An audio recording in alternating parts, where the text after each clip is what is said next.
Olá, meus queridos, graça e paz da parte de nosso Senhor, Salvador Jesus Cristo.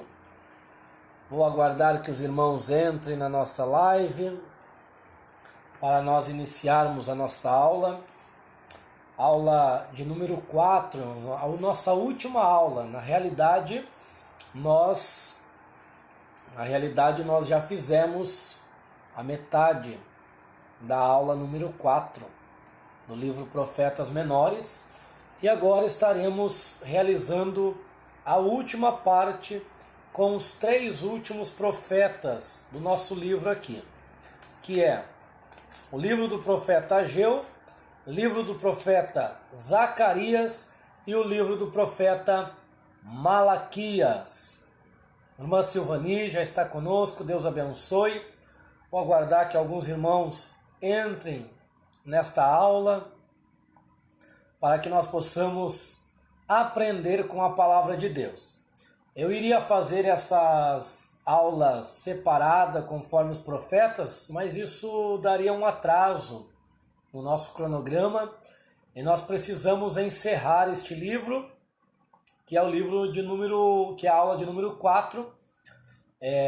Vou fazer esses 3 profetas para não estender muito, porque semana que vem é bem provável que nós começaremos mais um livro. E se permanecer esse sistema de quarentena, faremos por aqui mesmo. Vamos dar uma aula bem dinâmica, com perguntas, podem ficar à vontade. Será o livro de introdução ao Apocalipse, escatologia. Então será um livro que haverá bastante perguntas da parte dos irmãos. Eu sei que os irmãos têm bastante dúvidas acerca deste livro, deste tema, porque é um tema que nos chama a atenção e é um tema muito amplo. Então nós vamos analisar como será feito, como serão feitas essas aulas, para nós não atrasarmos o cronograma e não atrasar a formatura dos irmãos também, visto que não sabemos ao certo quando que retornaremos nas aulas presenciais. Tá certo, meus irmãos? Vamos para a nossa aula, vamos agradecer a Deus por mais uma oportunidade que Ele nos dá. Bendito seja Deus, Criador dos céus e da terra, fez todas as coisas conforme a sua majestade e a sua grandeza, e enviou o seu Filho, para nos salvar e nos redimir. Bendito seja Ele. Aleluias. Irmãos, só para nós entendermos esses 3 profetas, esses profetas Ageu, Zacarias e Malaquias, eles são chamados de profetas pós-exílicos. Profetas pós-exílicos. Por que, irmão André? Esses são os únicos profetas que nós temos que profetizaram depois do cativeiro babilônico.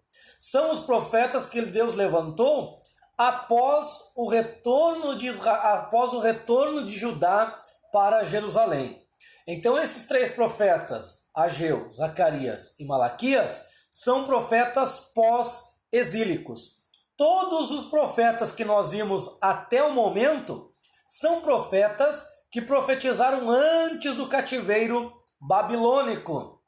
Tá certo, meus irmãos? Então isso é importante nós guardarmos, que Ageu, Zacarias e Malaquias, eles profetizam depois do cativeiro babilônico, tá certo? E para nós situarmos aqui a nossa aula, o período e o contexto histórico, eu quero recapitular alguma coisa aqui com os irmãos, que são as datas das levas para o cativeiro. Não repare aí que a caneta ela acabou borrando, estava acúmulo de tinta, acabou borrando. Mas nós temos aqui o cativeiro babilônico, 605 antes de Cristo, a primeira leva. Os irmãos lembram? Vai os príncipes, a realeza, dentre eles Daniel, Azarias, Misael, Ananias. Também nós temos em 597, vai ser levado para o cativeiro babilônico cerca de 10.000 judeus. Entre eles estará o profeta Ezequiel. E em 587 será a última leva, onde Judá, Jerusalém será sitiada, será derrubado os muros, serão queimado o templo, será derrubado o templo, queimado os muros, melhor dizendo, saqueado o templo, e só ficará os mais pobres. Então, foi levado cativo para a Babilônia.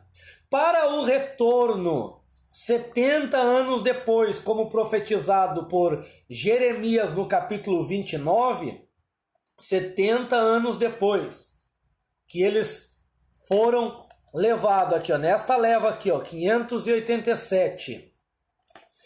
70 anos depois, eles vão retornar para Jerusalém, também em 3 levas. A primeira leva com Zorobabel, que vão voltar para reconstruir o templo, que eles só vão fazer o altar a princípio, e ainda vão parar a obra. Nós vamos analisar aqui o contexto já com os irmãos.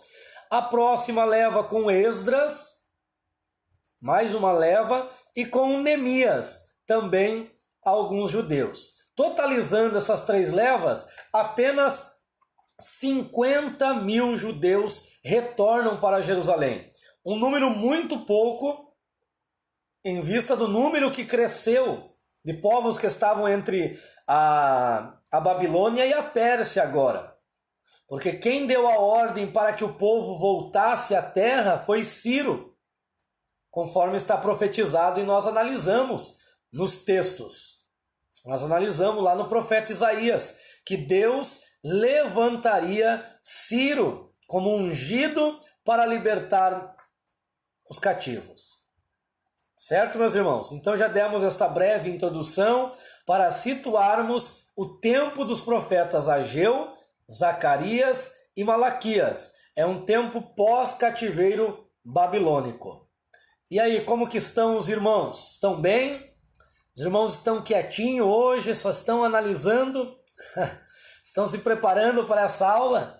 Comentem aí como que você está, meu querido. Eu quero saber como que você está, se está tudo bem aí na tua casa, se está tudo tranquilo, se os teus familiares estão bem. Comente aí, dê um glória para Deus, adore a Ele neste momento, porque esta live se torna um ensino e um ensino da palavra. Quando a palavra é ensinada, isto é um culto, né? Nós nos relacionamos com o nosso Senhor, nos relacionamos com Deus. Então pegue o seu livro, mais precisamente pegue a sua Bíblia, porque a Bíblia é onde nós meditaremos, certo? Eu gosto muito nos textos, na teologia bíblica, eu gosto muito de fazer análise dos textos bíblicos, que eu acho assim que dá mais resultado no entendimento, irmãos. Tá certo? Porque qualquer informação de autoria, informação de data, contexto, isso aí, uma breve pesquisa no Google você consegue facilmente. Agora, uma boa interpretação dos textos dentro do seu contexto é mais complexo fazer essa pesquisa, que aí você tem que ter uma boa base, você já tem que ter a base para saber, né? Para saber peneirar aí as informações que se encontram na internet. Agora, essas bases aqui do profeta e o seu tempo, a ocasião, o estilo, a mensagem, isso daí é bem tranquilo para os irmãos fazerem as suas pesquisas, realizarem as suas pesquisas, certo? O que acontece para Deus? Vamos para a aula agora? O que acontece para Deus levantar o profeta Ageu? O profeta Ageu e o profeta Zacarias, eles serão profetas contemporâneos. Você vai encontrar os seus nomes lá no livro de Esdras, um livro histórico. No livro de Esdras você vai ver textos que falam do profeta Ageu e do profeta Zacarias. O profeta Ageu profetiza em um período e 2 meses ou 4 meses depois, o profeta Zacarias continuará o ministério profético, tá certo? Então, primeiro Deus levanta um profeta e depois Deus levanta outro profeta. O profeta Ageu foi levantado por Deus por quê? A ocasião da sua profecia é o desânimo da nação de Judá. A nação de Judá estava desanimada, estava desanimada em relação à construção do templo. Eles pararam de construir a obra do Senhor, a casa do Senhor.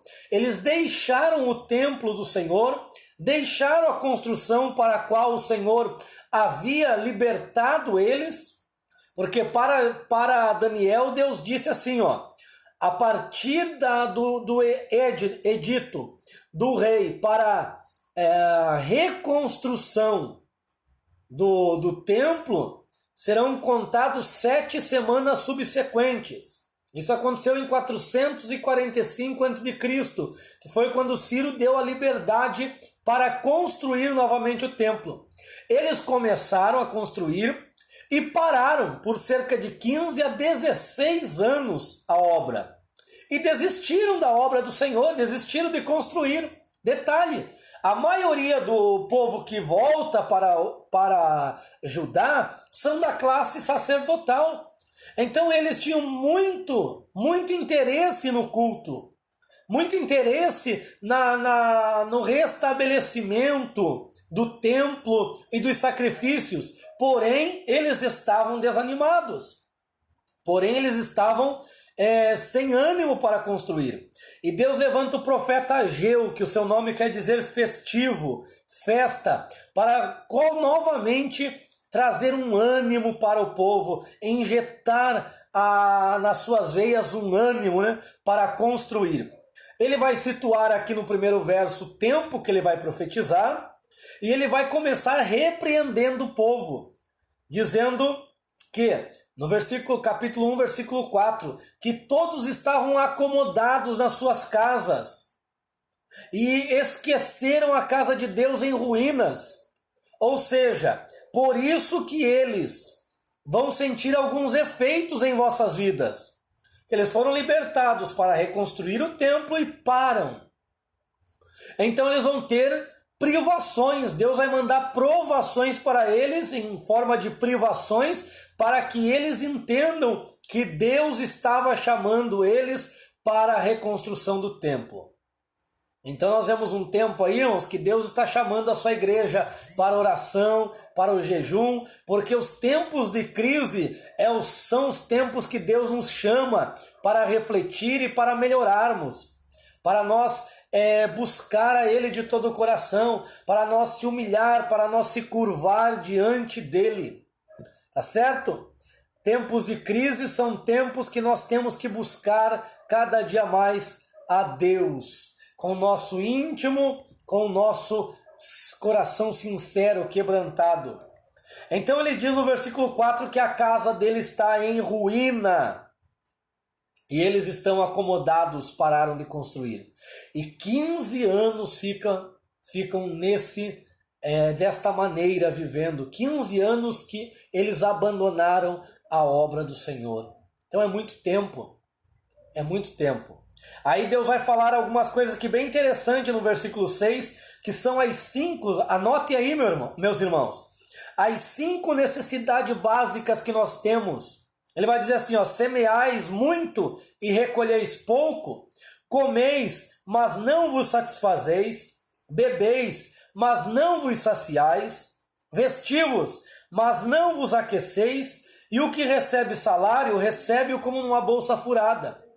Em outras palavras, Deus está dizendo, sabe por que vocês estão comendo, bebendo, vestindo e nada, estão recebendo salário e nada está resolvendo? É porque vocês esqueceram a minha obra, é porque vocês deixaram a minha obra de lado. É por isso que vocês não se saciam, é por isso que vocês não têm prazer nas vossas alimentações, nas vossas bebidas, porque vocês deixaram a minha obra. Abandonaram a minha obra. Quais que são as 5 necessidades básicas que nós temos? Semear, fala de trabalho. Comer, beber, vestir e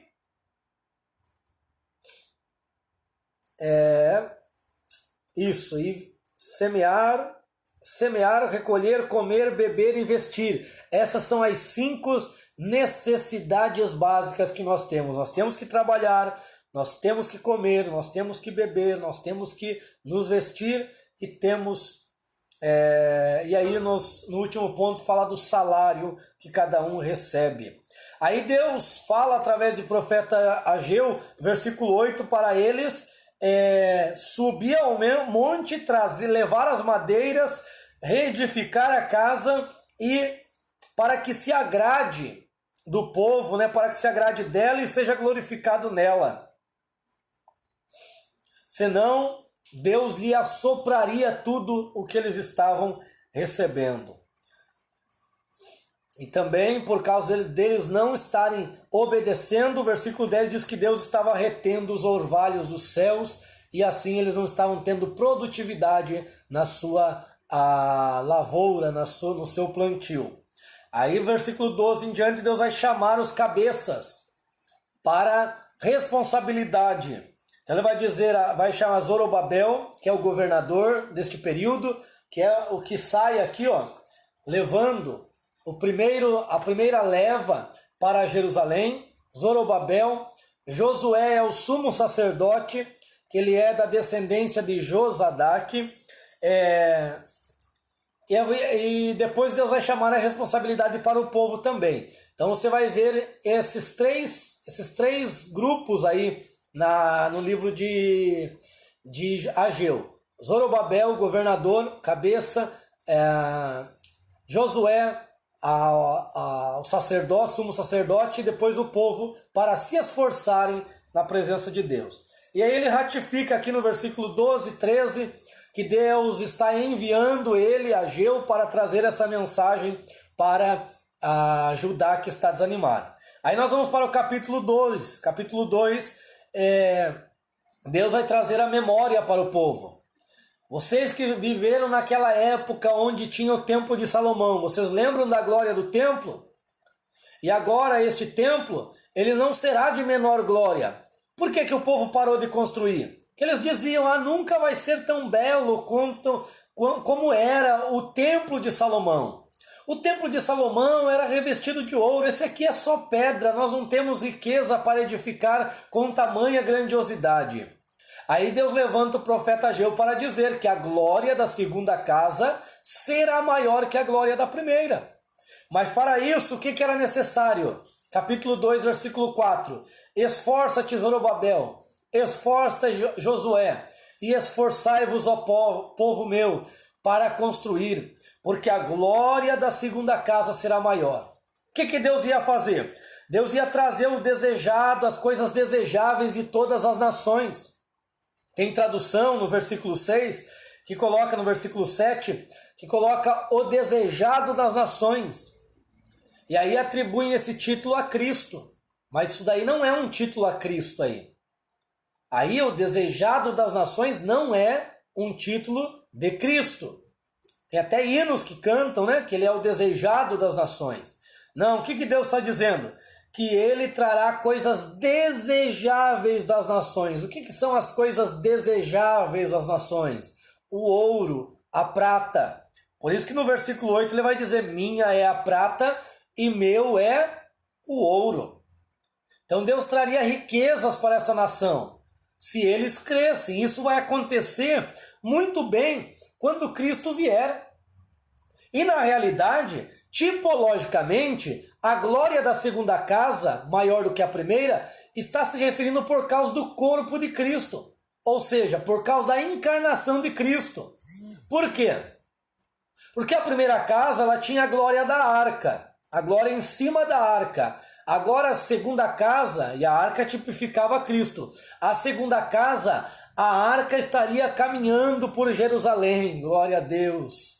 A arca estaria encarnada, a glória dessa arca, que é Cristo, ela estaria encarnada andando entre os povos. A glória da primeira casa estava guardada no Santíssimo, mas a glória da segunda casa, ela estaria caminhando em todo o território, e a luz não ficaria somente no Santíssimo, mas a luz agora brilhará para todo mundo, e até na tua vida essa luz brilhou, porque essa luz é Cristo Jesus. Tá certo, irmãos? Então esta é a profecia do profeta Ageu. E aí o capítulo 2 ele continua mostrando que Israel, Jerusalém será um grande celeiro de bênçãos também para as nações, tá certo? Vamos para o profeta, esperar os irmãos tomarem um fôlego aí. Vamos para o profeta Zacarias. Este profeta, irmãos, é um profeta mais longo, é um desses últimos que nós temos, é um profeta que tem o seu livro, tem 14 capítulos, nós não vamos analisar ele todo, é claro, não daria tempo aqui. Eu quero analisar alguns textos com os irmãos, acaba sendo bastante texto, mas alguns principais que tem umas revelações bem interessantes que eu quero passar para os irmãos aqui, que eu acho bem fundamental, porque o livro do profeta Zacarias é um livro apocalíptico, certo? O livro do profeta Zacarias, aquele que profetiza cerca de 4 meses depois do profeta Ageu, é um livro que trata muito de escatologia. É um livro que está em pé de igualdade com Daniel, com Apocalipse, com Isaías. Fala muito de tempos vindouros. Fala muito do que vai acontecer na grande tribulação, Armagedon, milênio, certo, meus irmãos? Então, tem que ter fazer uma boa análise nele, se os irmãos se interessarem aí por este livro, para nós entendermos a sua mensagem, que é, na grande maioria, através de visões. Então, o profeta vai nos orientar que ele recebe visões de Deus, e eu vou marcar aqui, eu separei as principais visões que ele tem. Ele tem diversas visões, mas eu separei algumas. O versículo-chave é o capítulo 1, 14, 2, 8 e 8, 2. Também a mensagem dele é o amor e o cuidado de Deus pelo seu povo. Nós vamos ver que a mensagem do profeta Zacarias é uma mensagem de restauração. É uma mensagem de restauração. Que Deus iria restaurar Israel. Que Deus traria novamente o povo. Então, esta mensagem está em todos os profetas, que nós já fizemos esta análise. Então, neste quesito, nós não vamos nos ater muito. Tá certo, meus irmãos? Vamos lá. Ele já começa aqui trazendo uma repreensão para o povo. Convertei-vos. Para vocês analisarem, para vocês observarem, melhor dizendo, que não era só a questão da construção do templo que Deus estava exigindo do povo. O povo não parou a construção porque eles acharam que era cansativo, que era pesado o serviço. Eles pararam de construir porque as suas vidas já estavam se desviando novamente de Deus. Eles já estavam se apostatando da fé. Eles já estavam abandonando a Deus. Por isso que Deus traz a este profeta esta mensagem. O versículo 2 diz que Deus estava irado contra eles. Ou melhor, que Deus estava irado contra os vossos pais. E eles estavam seguindo o mesmo caminho. Por isso que no versículo 3, versículo 4, Deus vai dizer para eles converter-se dos seus maus caminhos. Então observa, meus irmãos, muitas vezes nós somos crentes, nós já estamos em Cristo, mas em todo tempo nós devemos nos converter dos nossos maus caminhos. Tá certo? E ele vai começar aqui, capítulo 1, versículo 8. Anote aí, meus irmãos, pega a sua Bíblia, não fique só me ouvindo. Pega a sua Bíblia e anote aí, a primeira visão do profeta Zacarias está no capítulo 1, versículo 8. E o que ele vê nesta visão? Ele vê um cavalo vermelho e um homem que estava parado entre as murtas, em um grande vale profundo. E os cavalos vermelhos, e atrás deles cavalos vermelhos, rosados e brancos. E ele vai perguntar, né? Quem são estes? Ou melhor, o anjo vai dizer, vem e eu te mostrarei quem são eles. E respondeu o homem que estava parado, dizendo, estes são os que o Senhor tem enviado para percorrer a terra. E eles responderam ao anjo do Senhor, que aqui dá a entender que é o Cristo pré-encarnado. que traz a notícia dizendo: nós temos percorrido, versículo 11, nós temos percorrido a terra, e eis que toda a terra está tranquila e em descanso. Então quem são esses cavaleiros, esses cavalos vermelhos, rosados, brancos, que nós vamos ver lá no capítulo 6 também, de Zacarias? Estes são os patrulheiros da terra. Então são as patrulhas, anjos patrulheiros que Deus envia para a terra, para percorrer de norte a sul, leste a oeste. Olha que interessante, irmãos.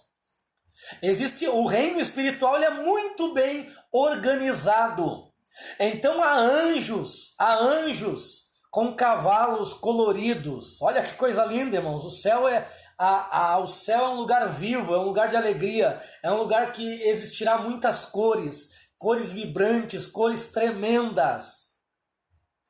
O céu é um lugar lindo, é um lugar maravilhoso. Cavalos de todas as cores nós veremos lá, nós vemos aqui. Então o profeta viu esses cavalos e eles percorrem por toda a terra, todo o globo da terra. Uns vão para o norte, outros saem para o sul, outros saem para o leste e para o oeste. Eles vão percorrer a terra para ver como que a terra está. E depois eles vêm e trazem um relatório para Deus, dizendo: olha, a terra está assim, assim, assim. Então, tempo em tempo, esses anjos saem para percorrer a terra e trazem a notícia para Deus, dizendo: a terra está em guerra, a terra está com peste, a terra está com doenças, a terra está em descanso, como é o caso aqui, a terra está em paz. O que a gente observa disso? Que lição que a gente tira desta visão? É que Deus não perde o controle de nada na história. Deus está no controle de toda a história. Deus conhece todas as coisas. Deus vê todas as coisas. Deus envia seus anjos para analisarem e para trazer notícia para Ele. O que os irmãos acham disso? Desta primeira visão? Comentem aí, meus irmãos. Não fiquem amuados, não fiquem envergonhados de escreverem aí. Escrevam aí. Que visão linda é esta visão que o profeta Zacarias teve, de anjos percorrendo toda a terra. Que Deus abra nossos olhos para ter essas visões celestiais. A segunda visão, o versículo 12, antes, ele coloca aqui que Deus ficou irado com o povo por 70 anos, que é relembrando o cativeiro babilônico. E 14 fala para Israel clamar, para que ele clame, assim diz o Senhor dos Exércitos: eu estou. O anjo, porém, falava comigo dizendo: clama, assim diz o Senhor dos Exércitos, estou zelando por Jerusalém e por Sião com grande zelo. Então Deus está zelando pelo seu povo, que é a mensagem do livro de Zacarias. Deus cuida do seu povo. Então, em meio a essa crise que nós estamos vivendo, Deus cuida de você. Deus, Ele guarda a tua vida. Certo, irmãos? Depois nós temos a segunda visão do profeta. Mas antes da segunda visão, só um texto aqui que eu marquei, que é o versículo 16. Capítulo 1, versículo 16. Diz que Deus voltou para Jerusalém com misericórdia, pois nela será edificada a minha casa, diz o Senhor dos Exércitos, e o cordel será estendido sobre Jerusalém. Então isso aqui é uma alusão da demarcação da terra para o reino milenar de Cristo, que haverá um homem com linho, um homem vestido de linho, com um cordel demarcando toda a terra de Jerusalém. Aí nós vamos para a segunda visão, que está no versículo 18. A segunda visão, o que Zacarias vê? Ele vê 4 chifres. E ele pergunta: que são estes? E respondeu: estes 4 chifres dispersaram a Judá, a Israel e a Jerusalém. E ainda ele vê Olha o que ele vê, a terceira visão, que está ligada à segunda. Versículo 20. Ele vê, o Senhor mostrou a ele 4 artífices em ferro. Então perguntei, que vem fazer esses artífices?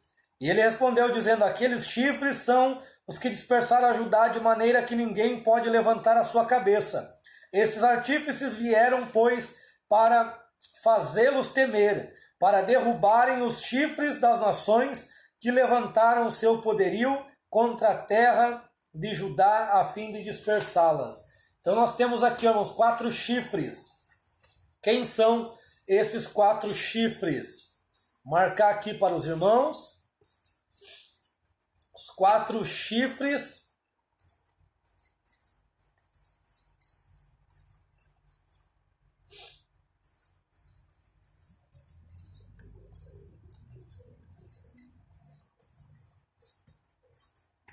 Aqui, ó, os 4 chifres que dispersaram o povo de Israel, de Judá e de Jerusalém. Primeiro chifre é a Síria, segundo chifre é a Babilônia, terceiro chifre é a Pérsia, quarto chifre é a Grécia. Meu Deus, minha letra já é complicada e aqui ainda fica ao contrário. Então, sobre cada chifre tem um artífice. Então tem um artífice sobre 4 chifres. Sobre os 4 chifres cada chifre tem um artífice, certo? E eles vêm, para que eles vêm?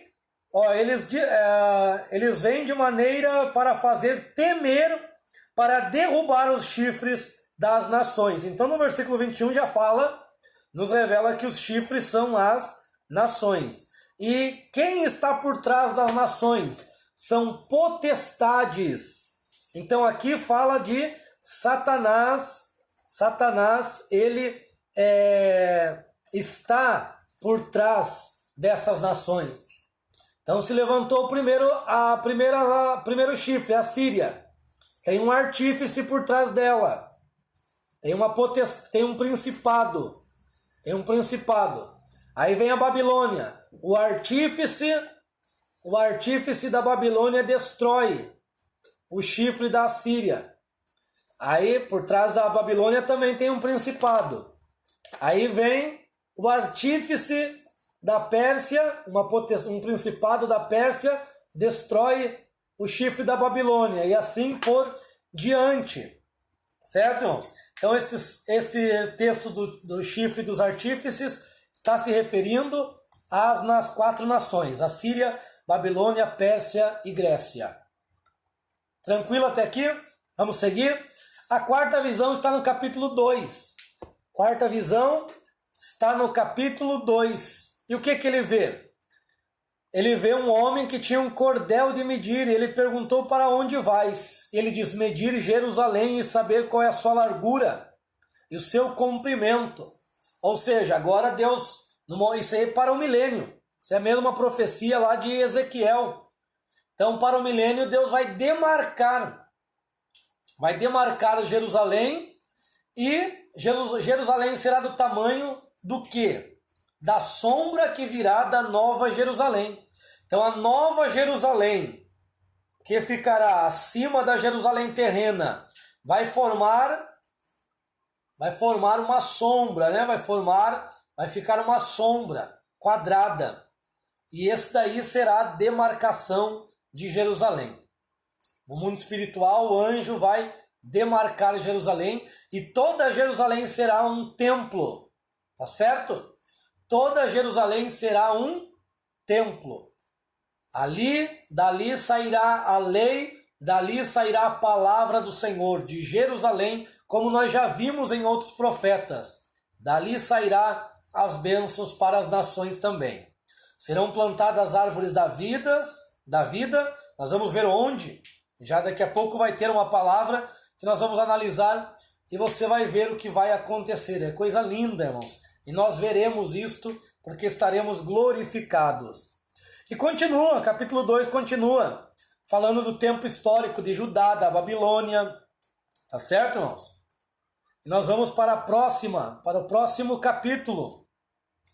Inclusive fala da restauração também, que é para Sião cantar, para Sião exultar, para se alegrar, porque o Senhor, Ele dará novamente a porção da terra para Israel.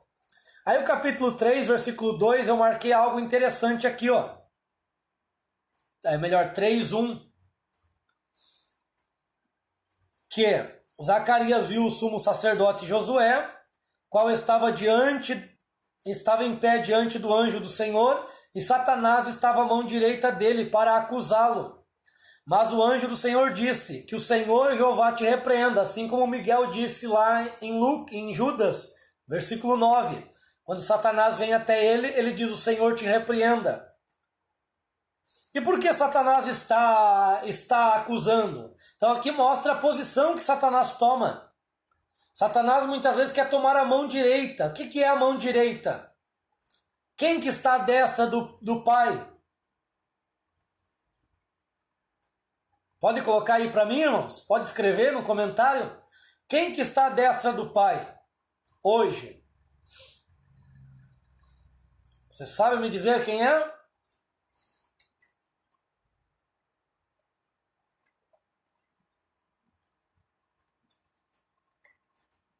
Quem que está à destra do Pai? Satanás quer tomar este lugar. Olha só que diz aqui que Satanás estava à mão direita de Deus para acusar Josué, porque Josué estava com trapos, estava com roupas sujas. E o sacerdote não poderia estar assim, sumo sacerdote. Então ele achou uma brecha, uma legalidade na vida de Josué e foi diante de Deus acusá-lo.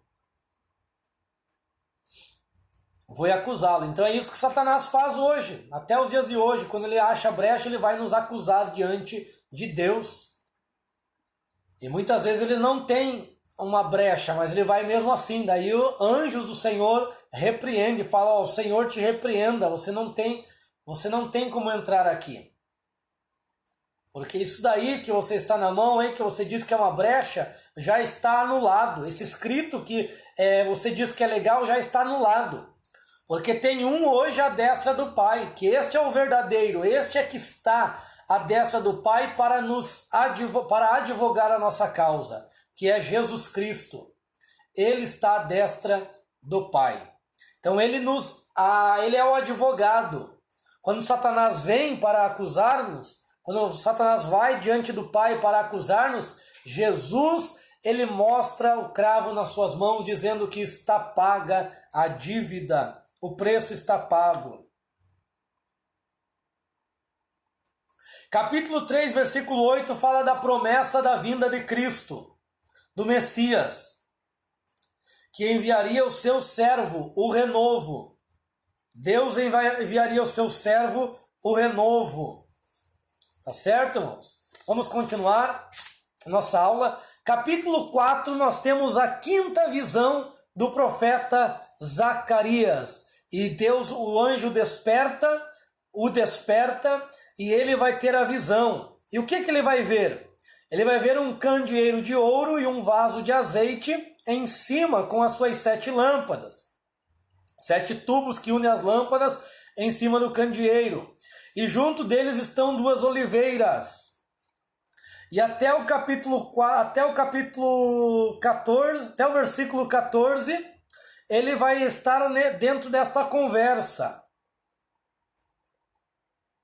E ainda diz no versículo 14, estes são os 2 ungidos que assistem junto ao Senhor, Jeová de toda a terra. Então quem são essas 2 oliveiras? Que no céu eles são conhecidos e representados como 2 oliveiras. Você pega lá na Bíblia, no Antigo Testamento, do Dinéus. Eles, diante de Deus, eles são 2... Você me ouviu? Tá. Linda. Pega minha Bíblia lá, Alfa, para mim, por gentileza. Quero mostrar uma coisa aqui para eles. Diante de Deus, eles são conhecidos como as 2 oliveiras que são em formatos de candeeiro, de onde verte azeite e nunca mais para, nunca cessa este azeite. Esse azeite não cessa. Então quem são esses? Esses são as duas testemunhas que profetizarão durante a grande tribulação.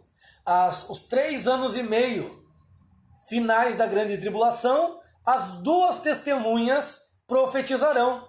E por que eles são vistos como oliveiras e azeites, né, que vertem sem parar? Porque a Bíblia fala que o anticristo ele cessará no meio da grande tribulação. Ele cessará os sacrifícios, as ofertas de vegetais, de cereais, que vai azeite. Mas ele pensa que com isso vai parar o povo de Israel. Mas é nesse momento que Deus levanta as duas testemunhas para mostrar que o azeite em Israel não cessa, não para, mas ele jorra. Isto fala da unção e de frutos, porque eles terão unção para pedir quantas pragas quiserem naquele período. E eles darão ordem e anjos trarão pragas. Então as trombetas, eles terão acesso. Então aquelas pragas das trombetas, é eles pedindo também. É eles ordenando. As taças da ira é também eles clamando as pragas. Quero mostrar aqui para os irmãos como que eles são vistos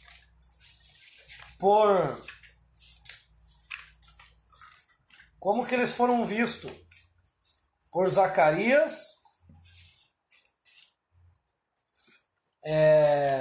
Eu sempre levo esse mapa para os irmãos. Olha aqui, ó.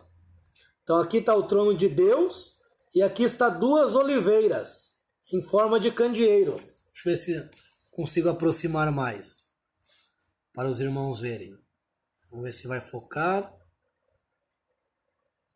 Aqui, ó. Duas oliveiras. Depois eu tiro foto aqui e mando para os irmãos. Então essa é a visão do trono. O trono de Deus. Certo? 4 querubins que João viu. Os tronos dos anciãos. O altar de incenso. E aqui, ó. Duas oliveiras. Duas oliveiras em forma de um candeeiro. E jorra azeite em todo o tempo. Azeite cor de ouro. Diz a Bíblia que o azeite que jorra ali é cor de ouro. Então aqueles dois candeeiros representam as duas testemunhas que exercerão o ministério, onde eles reviverão os dias de Moisés, reviverão os dias de Elias, reviverão os dias de Cristo na terra. Então eles reviverão esses tempos. Essas duas testemunhas não são Moisés, não é Moisés, não é Elias, não é Enoque. Essas duas testemunhas virão da tribo de Dan e de Efraim. Um da tribo de Dan e outro da tribo de Efraim, porque Deus vai guardar todo o DNA de Israel. Porque a promessa de Deus é para toda Israel. Eu já comentei na aula anterior para os irmãos que tem israelita aqui na Jamaica. Tem lá na África. E alguns dizem que os da Jamaica aí são os danitas, né? Os descendentes de Dan. Então não temos certeza isso, até onde é verdade. Mas serão dois homens, um vindo da tribo de Efraim e outro vindo da tribo de Dan. Leia sobre essas tribos, você vai ver que eles são tribos de juízo. São tribos que julgam mesmo, são juízes. Certo, meus irmãos? Vamos dar sequência aqui.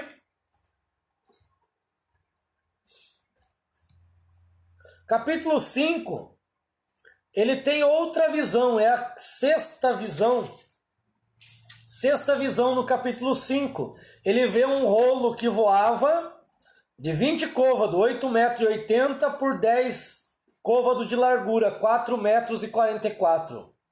Então o que significava isso? Esta é a maldição que sai sobre toda a terra, porque de um lado está cirandado conforme ela, todo aquele que furtar, e do outro cirandado todo aquele que jurar falsamente, né? E entrará nas casas, e ela entrará na casa do ladrão.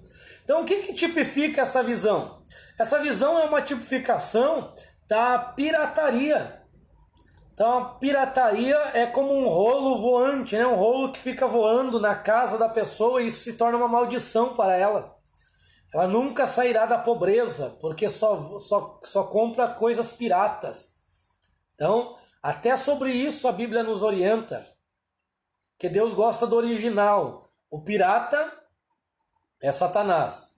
Ele pirateia tudo. Agora o original vem de Deus. Tá certo, meus irmãos? E nós vamos ver aqui também uma outra visão bem interessante, capítulo 5, versículo 5 até o versículo 11, que fala de duas mulheres. Fala de uma mulher.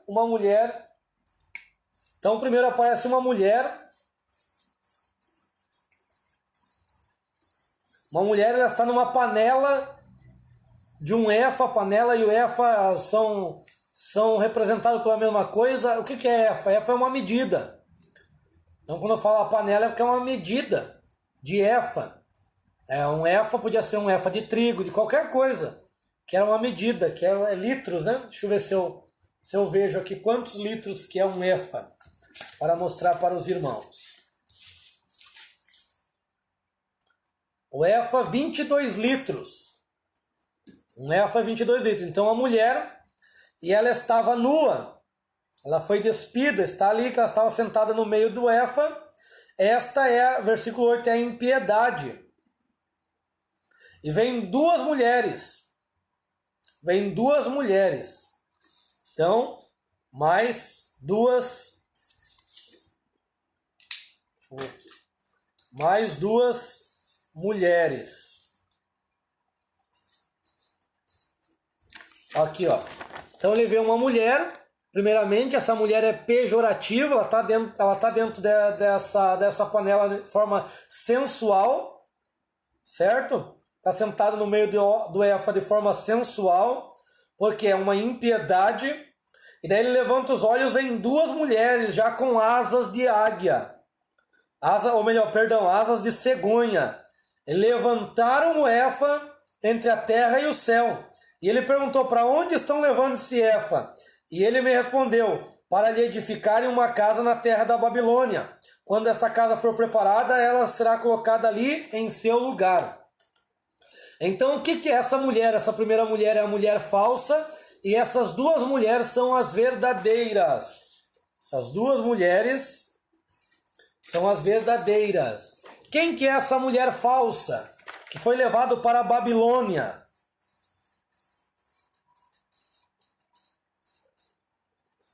Foi levada para Babilônia. Foi permitida ela se estabelecer na Babilônia.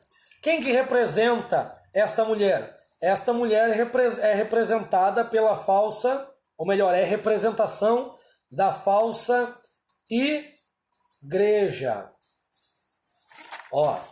Então essa mulher é a falsa igreja.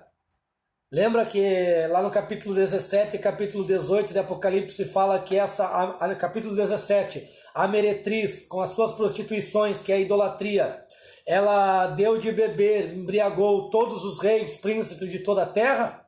Então, é esta mulher aqui, que ela vai ser permitida a ela se reedificar, ela crescer, para se tornar uma grande Babilônia, certo? E quem que a levará? Quem que deixará, que fará com que ela fique no seu canto? Porque veja que as duas mulheres com asas de cegonha pegam ela e levam até a terra da Babilônia para que ela seja edificada. Quem que são essas duas mulheres? Então a primeira mulher é a igreja e a segunda mulher é Israel. Então nós temos aqui a visão de três mulheres. A primeira, a falsa igreja. As duas outras, a igreja é uma e a Israel é outra. Porque a igreja não se corrompe, a igreja verdadeira. Vou colocar aqui, igreja.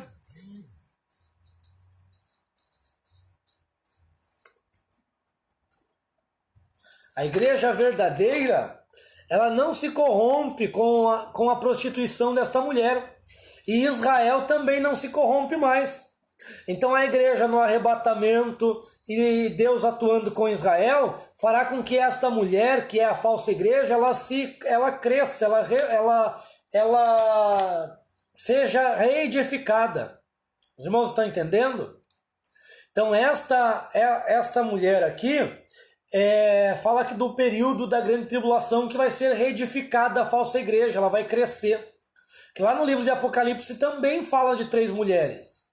A primeira é vista no capítulo 12, que é Israel, a mulher vestida de sol, que está sobre a lua e as estrelas. A segunda mulher é vista no capítulo 17, que é a grande prostituta, a grande meretriz, a falsa igreja. E a outra mulher é vista no capítulo 19, que é a verdadeira igreja vestida de linho, que é o convite para as bodas. Certo, irmãos? Então isso aqui está ligado às 3 mulheres do Apocalipse.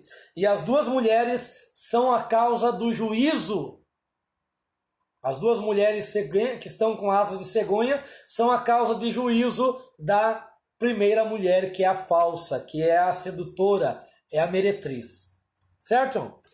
Vamos continuar, capítulo 6, ele vai continuar aquela visão. Será já a 8ª visão do profeta. A 7ª foi a das mulheres.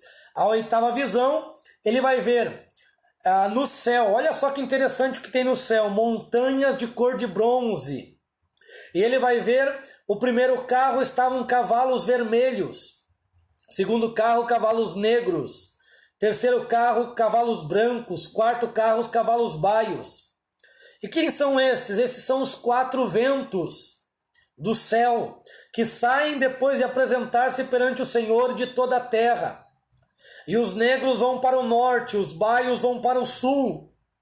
Os baios saíram, procuravam ir adiante a fim de percorrer toda a terra. No versículo 8 diz assim: eis aqueles que saíram para a terra do norte, fazem repousar o meu espírito na terra do norte. Então isso aqui é a visão daqueles patrulheiros da terra, que também carregam com si os 4 ventos, que mostra lá no capítulo lá em Apocalipse, mostra que são anjos que seguram os ventos ou que permitem os ventos. Esses aqui também estão neste patamar, e são os patrulheiros, eles percorrem toda a terra. E uma das funções deles, dessas carruagens, é levar o Espírito Santo. Olha que coisa linda. Lembra que o trono de Deus, eu mostrei para os irmãos, já são carregados por 4 querubins? O Espírito de Deus é carregado por esses cavalos também, para repousar na terra do norte. Irmãos, como nós já vimos a queda de Satanás, que até eu esqueci de passar para os irmãos aí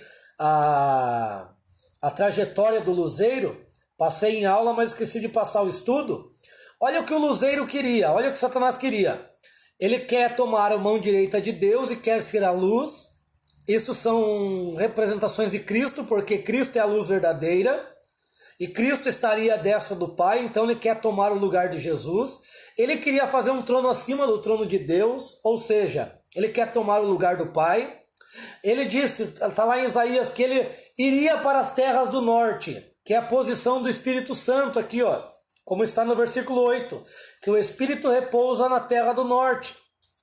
Então ele queria tomar a posição do Espírito Santo e queria tomar a posição dos serafins, que estão acima, numa posição em cima, não acima, estão em cima de Deus, cantando, clamando, melhor dizendo, né? Santo, Santo, Santo é o Senhor dos exércitos, e toda a terra está cheia da sua glória. Olha o que ele queria, a posição do Filho, a posição do Pai, a posição do Espírito Santo e a posição de anjos. Que sem vergonha esse anjo, né? Ele só queria tomar o lugar de todos. Por isso caiu, por causa da sua arrogância e da sua soberba. Irmãos, capítulo 7. Já estamos indo aí para quase 1 hora da nossa aula. Capítulo 7, há repreensões. Capítulo 7, a palavra de juízo, né? Que Deus fala que é para eles mostrar misericórdia para os irmãos. Então, capítulo 7, versículo 9, fala que é para executar juízo verdadeiro e mostrar piedade e misericórdia a cada um a seu irmão. Olha a importância de nós termos misericórdia e piedade do nosso irmão e não se levantar um contra o outro. Certo, irmãos? Capítulo 8 inteiro vai falar da restauração de Israel. Não vou me ater para não demorar muito. Capítulo 9 fala de juízos que Deus lançará. Capítulo 8, 20 ainda fala do milênio. 9, juízos sobre Israel, sobre as nações. Capítulo 9, versículo 9 é interessante, porque fala da entrada triunfal de Cristo num jumentinho. Alegra-te muito, ó filha de Sião, exulta, ó filha de Jerusalém, eis que teu rei virá a ti, justo e salvador, humilde e montado sobre um jumento, sobre um jumentinho, cria de jumenta. Por isso que clamaram naquele momento, houve um grande clamor em Jerusalém, dizendo hosanas ao rei, porque estava profetizado em Zacarias que ele entraria em um jumentinho.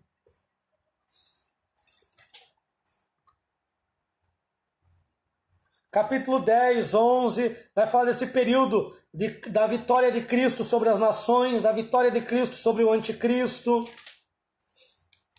Capítulo 12, versículo 8, fala que Deus restaurará a Judá, restaurará todo Israel, melhor dizendo, e todos aqueles que eram fracos serão fortes, e Judá será como se fosse um Deus, como um juiz poderoso, ou seja, de Judá vai sair grande força, e Deus vai restaurar o tabernáculo de Davi, Deus vai derramar o seu espírito, está no 12:10, que Deus derramaria o seu espírito sobre Judá, e fala do lugar da batalha, que é Meguido, né? Que é lá em Armagedon.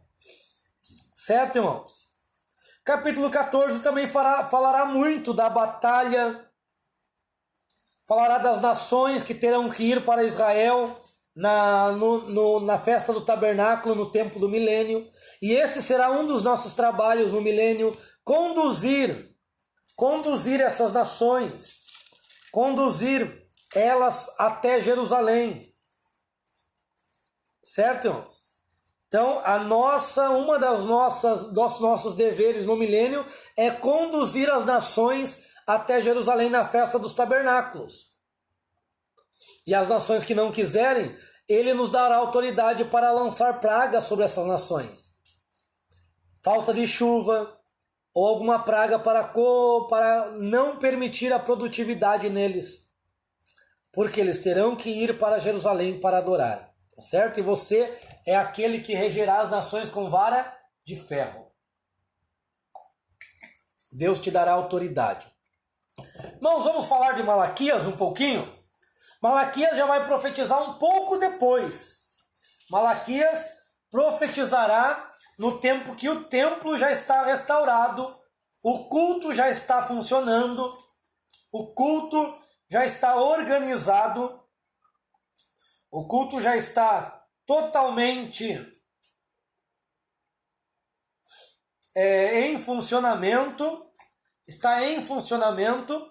e só que eles estão desanimados no seu culto. Eles não estão adorando verdadeiramente. Então, essa é uma mensagem bem interessante que eu quero denotar algumas coisas para os irmãos. Tem só 4 capítulos, nós vamos analisar só alguns textos e já vamos encerrar para não ficar muito longa esta aula.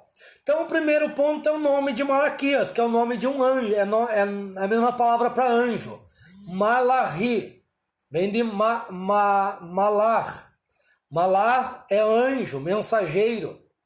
E Malachi, meu anjo, meu mensageiro. Certo? E olha uma palavra interessante aqui no versículo 1.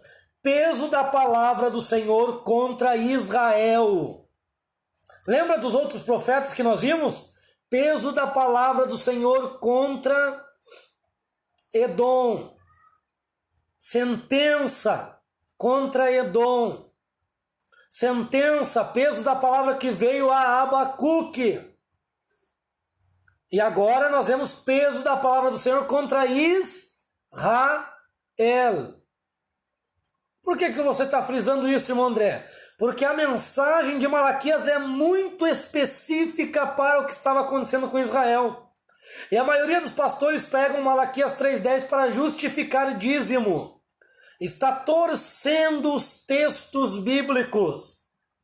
Aquele texto de Malaquias 3,10 não é para a igreja. Existem diversos textos sobre dízimo, mas Malaquias 3,10 não se aplica a nós.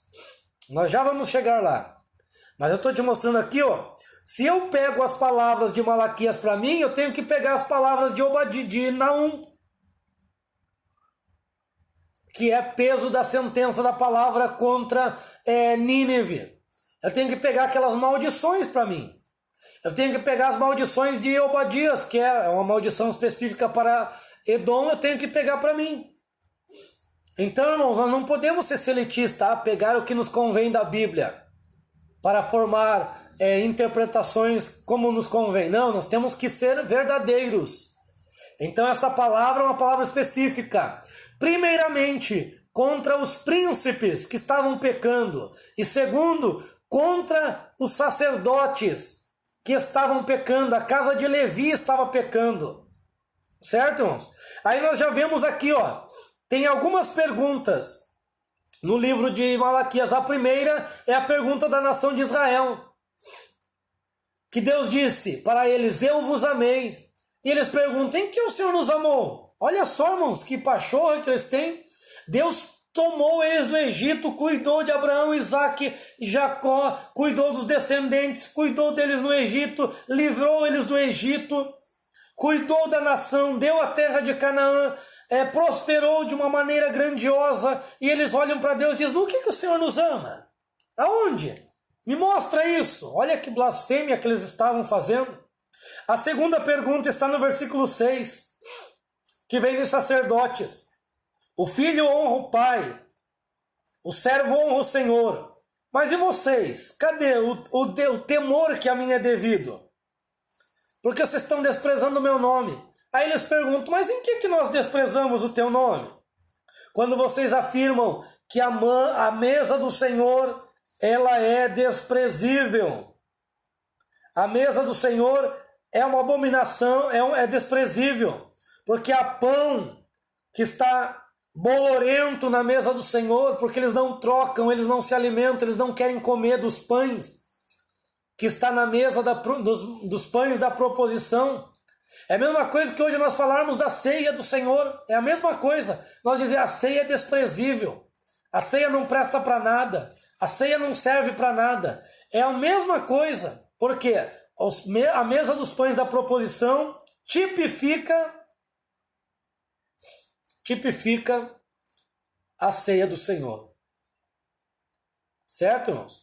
Então, quando nós desprezamos a ceia, nós estamos desprezando o nome do Senhor. Eles estavam desprezando aos pães e por isso desprezavam o nome do Senhor. E ainda, eles sacrificavam animal cego, coxo, enfermo. Isto é abominação, apresenta isso para o teu governador para ver se ele aceita. Então, esta é a segunda. E Deus fala para eles que eles estavam fechando a porta do templo e oferecendo sacrifícios ali, sendo que não poderiam fazer isso. Deus não estava aceitando aquele sacrifício deles. Aí como que eles estavam oferecendo essas coisas? E o que eles estavam dizendo ainda, o sacerdócio? O capítulo 1, versículo 13. Eles olhavam para o culto, para o sistema do culto e diziam, ó, quão enfadonho é este culto. E o desprezavam com um bocejo, como diziam, que culto horrível, eu tenho que sacrificar, eu tenho que limpar o altar, eu tenho que tirar o sangue da bacia, eu tenho que fazer isso. Estavam desprezando. E ainda eles estavam oferecendo o roubado, o coxo e o enfermo. Ofereciam daquilo que é roubado. Por isso que a pergunta lá no capítulo 3, em que me roubais? Por causa dessas ofertas que eles estavam apresentando daquilo que era roubado. Eles não estavam sendo verdadeiros. Por causa das ofertas coxas, mancas, enfermas, que eles estavam oferecendo. Mas eles estavam oferecendo roubado, coxo e enfermo, é a mesma coisa de que se não oferecesse. Certo? Capítulo 2 inteiro é uma repreensão ao sacerdote.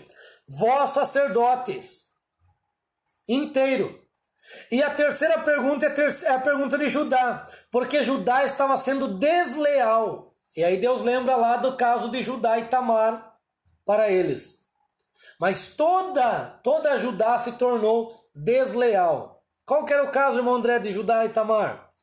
Que Judá era para ser o esposo de Tamar, mas Judá deu o seu primogênito. Deus o matou. Que ele sabia que não era sua esposa. E daí ele deu o segundo filho, Onã.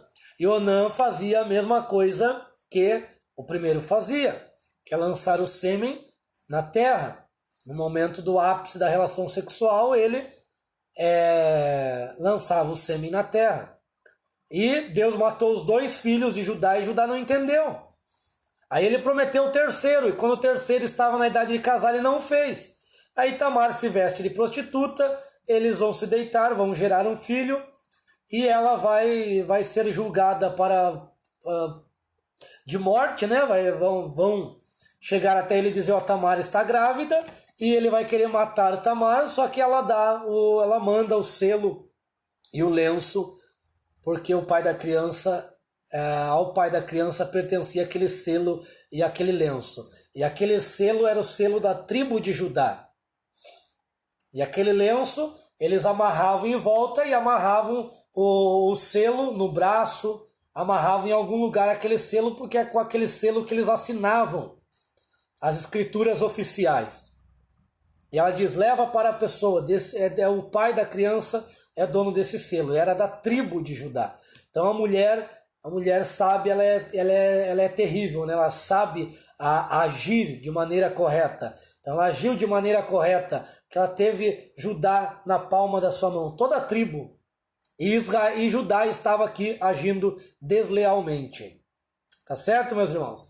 Aí vem a quarta pergunta, que é do povo nécio, dizendo que a palavra do Senhor está enfadando, né? Enfadais ao Senhor com as vossas palavras. Mas dizem, em que enfadamos? Qualquer que faz o mal agrada ao Senhor Jeová, e é desses que o Senhor se compadece. Onde está o juízo? Então eles estavam dizendo que Deus se compadece dos maus. Então o povo nécio diz isso, que Deus, ele ama os maus. Deus, ele é justo e os seus juízos são retos.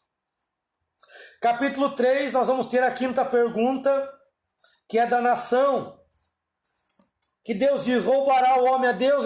O povo diz, em quem te roubamos? Aí eles vão responder, Deus vai dizer que eles estavam roubando nos dízimos e nas ofertas alçadas. Irmãos, entenda uma coisa, existe, tudo é oferta. Tudo é oferta. Então aqui, ó, oferta. Ó, tudo em Israel é oferta. Então nós temos oferta equivalendo 1%, nós temos oferta equivalendo 10%, nós temos oferta equivalendo 50%, 100%. Certo? Aqui, ó, ofertas que equivalem 1%, 10%, 50% e 100%. A oferta de 1% é chamado de primícias. A oferta de 10% é chamada de dízimo. A oferta de 50%, sacrifício. E a oferta de 100%, holocausto. Certo, irmãos? Então nós temos aqui, ó, oferta de 1% primícias, oferta de 10% dízimos, 50% sacrifício e 100% holocausto. Aí existia a oferta alçada. Oferta alçada, ou a palavra alçada quer dizer elevada, que eram ofertas específicas para construção. Oferta alçada ou elevada era específica para construções do templo ou de alguma coisa que eles iriam fazer. Geralmente era dinheiro. Então o que Deus está dizendo? Que eles estavam roubando nos dízimos e nas ofertas alçadas, ofertas específicas para a construção. E Deus diz, trazei todos os dízimos. Por quê? Porque lá em Neemias, acho que capítulo 8, se não me engano, 10, 8, em Neemias diz que eles se comprometeram de levar todo o dízimo, porque o dízimo era sustento para os levitas. Os levitas não trabalhavam em outra coisa a não ser no templo. Então era o sustento, eles não cultivavam a terra. E eles se comprometeram a levar do trigo, do vinho, do azeite, todo o dízimo. E observa, a Bíblia diz, trazei todo o dízimo à casa do tesouro, para que minha casa haja mantimento. Irmãos, a casa do tesouro aqui não é igreja. A casa do tesouro era um armazém onde eram guardadas carnes, eram guardadas, porque os dízimos eram de animais também, eram guardados os trigos, o azeite, o vinho. Então, a casa do armazém era para os mantimentos. Então, a casa do armazém nada tem a ver com a igreja. Certo? Então trazei todos os dízimos. Então temos que entender, todos os dízimos aqui não é todos os meses, não é de janeiro a dezembro. Todos os dízimos é porque tinha 3 tipos de dízimo. Primeiro dízimo chamado de Maaser Rishon, que é o primeiro, cabeça, né? Que esse dízimo era para os sacerdotes. Esse dízimo era levado nos 3 anos, junto com outro dízimo, que era o dízimo para alimento. Eu vou passar para os irmãos também esses 3 tipos de dízimo lá no nosso grupo, certo? E o terceiro dízimo era um dízimo para pobres, para viúvas, que era levado no 4º, no 3º e no 6º mês. Então, lembrei aqui, irmãos, o primeiro dízimo é um dízimo para os levitas sacerdotes. Segundo dízimo era para os pobres, viúvas, órfãos, estrangeiros. E o terceiro dízimo era o dízimo para o próprio dizimista, que ele deveria comer esse dízimo e chamar um levita que mora próximo para comer. Então dízimo era sinônimo de alegria. Mas isso ninguém fala, né, irmãos? Que há um dízimo para o dizimista, porque não é interessante, né? Olha como não é para nós. Repreenderei o devorador, para que não destrua o fruto da vossa terra, a vide do campo, não vos negará o produto, e todas as nações vão chamar você de bem-aventurados. Irmãos, nos criticam por causa do dízimo, ninguém nos chama de bem-aventurado por causa de dízimo. Então observa, não é para nós. Repreenderei o devorador, lembra de Joel? Devorador é uma das fases do gafanhoto. Não é um demônio, como pregam por aí. Devorador não é um demônio que vai devorar tuas coisas, vai te fazer ir para a farmácia, vai acabar o gás mais cedo, vai arrebentar o sapato. Não tem nada disso, irmão. Isso aí são mentiras criadas, infelizmente, são distorções dos textos bíblicos. Então esse texto não é para nós, não se aplica a nós. Não se aplica a nós. Por quê? Nós não temos esses 3 tipos de dízimo para levá-los todo. Nós não damos os dízimos dos pobres. Por quê? Nós levamos para o templo e não é revertido aos pobres, na grande maioria, que deveria. É para alimento, é para salário. O dízimo é para salário de obreiros também. Na verdade é mais para isso do que para construções. Mas parte deles vai para os estrangeiros, para os pobres. E nós não temos o dízimo que nós comemos, que é nós que nos servimos dele, que é para nós. Então essa palavra não se aplica a nós. Nós não temos ofertas alçadas pedidas por Deus. Não é para nós. Certo? Então nós não vivemos da lavoura para repreender chuvas e o devorador, que é o gafanhoto. E as nações não nos chamam de bem-aventurado. Então observa, as nações vos chamarão, ó Israel, de bem-aventurados. Não é as nações vão te chamar, ó igreja. Então o dízimo seria a causa deles terem prosperidade. Por quê? Porque os dízimos serviriam a essas classes: sacerdotes, levitas, pobres, viúvas, estrangeiros. E não haveria pobreza em Israel. E as nações, vendo que Israel não teria pobreza, chamariam eles de bem-aventurados.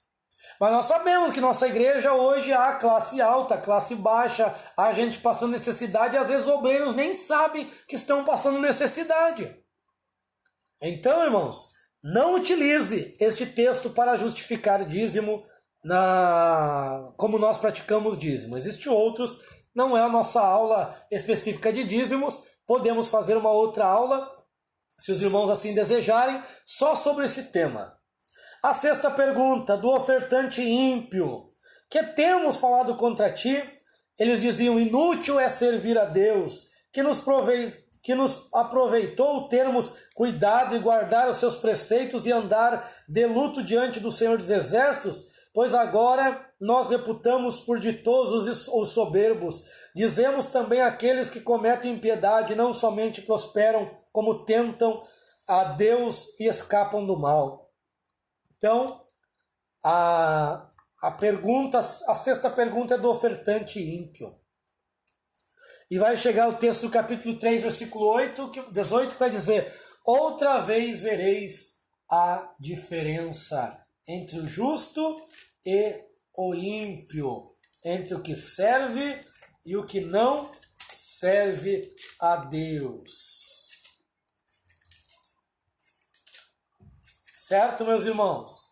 Um outro ponto interessante aqui no nosso texto é que a última palavra do livro de Malaquias é maldição, sendo que a primeira palavra de Jesus é bem-aventurado. Então, para você ver a diferença das alianças. Então, eles viviam, outro ponto aqui interessante é que eles viviam na aliança, que era conhecida também como aliança da obediência. Então, se eles obedecessem, eles teriam a terra próspera, eles teriam frutos, eles teriam alimento, eles teriam riqueza. Se eles não obedecessem, Deus enviaria o gafanhoto, Deus enviaria falta de chuva, Deus mandaria, privaria eles de chuva, fecharia as janelas dos céus e enviaria exércitos da terra. Por isso que diz que se vocês cumprirem o que prometeram na aliança, eu vou abrir as janelas dos céus e vou derramar uma bênção tal até que os seus celeiros venham se encher. E repreenderá o devorador. Então está vendo, irmãos, que nós temos que colocar a palavra dentro do seu contexto, dentro do seu tempo, para não criarmos doutrinas heréticas. Tá certo? Então, é muito importante analisar o texto, fazer aqui a chave de interpretação. Peso da palavra do Senhor contra Israel. Você não é Israel. Deus não tem peso de palavra contra você. Deus tem bênçãos, palavras de bênçãos para você, porque você vive no tempo da graça. Você vive mediante ao sangue de Jesus, e o sangue de Jesus nos garante vitória. A Bíblia fala que aquele que pertence a Deus, o maligno não toca, o diabo não toca. Então ele não tem poder, o sangue te cobre. Certo, irmãos? Então a nossa aliança é diferente. Nossa aliança não tem peso de palavra contra, mas tem palavras de bênçãos, de vitória, de conquista. Tá certo? Mas também não tem palavras de você vai prosperar, enriquecer a torta e a direita. Isso não existe, não é isso que o Evangelho vem trazer. O Evangelho vem trazer salvação a todos os que crerem. Amém, meus queridos? Quero agradecer a presença da irmã Marli, a irmã Silvani, o irmão Ezequias que passou aqui, o irmão Humberto. Deus abençoe a vida dos irmãos. Shalom, shalom. Que a paz esteja sobre os irmãos, que a graça esteja sobre a vida dos irmãos. E para os judeus já é Shabbat Shalom, desde as 18 horas, Então que Deus te dê um sábado de paz e de descanso na sua presença.